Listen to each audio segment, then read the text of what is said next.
Día de muchos nervios en los campus aragoneses. Más de 4.200 alumnos de bachillerato se han enfrentado este martes a su primer día de selectividad. Ante ellos, la prueba que evaluará sus conocimientos y les permitirá acceder o no a la carrera deseada.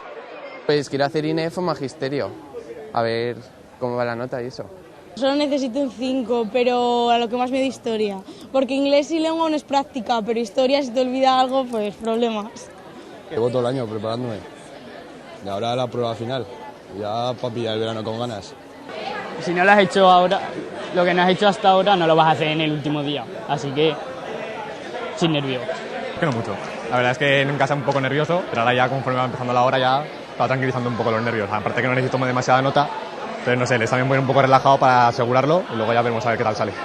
Respecto a la convocatoria del año anterior, el número de aspirantes se ha ampliado en 751 personas, una selectividad que no volverá a ser la misma con la llegada del Plan Bolonia y otros cambios en el ámbito universitario. En aquellas titulaciones en las que hay menos plazas que solicitantes, a la hora de ordenar, pues va a valer menos el expediente y van a valer más algunas asignaturas concretas el examen que hagan aquí en la universidad. Para cada titulación serán unas asignaturas u otras las que les valgan más para ordenar.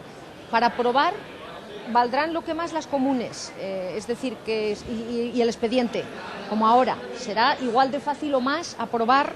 Los resultados de las pruebas podrán conocerse a partir del 18 de junio en el centro de bachillerato con el que el estudiante se haya presentado a la prueba. Durante los días 19, 20 y 22 de junio se podrá solicitar una segunda corrección o reclamar a la comisión organizadora, que resolverá el 29 de junio.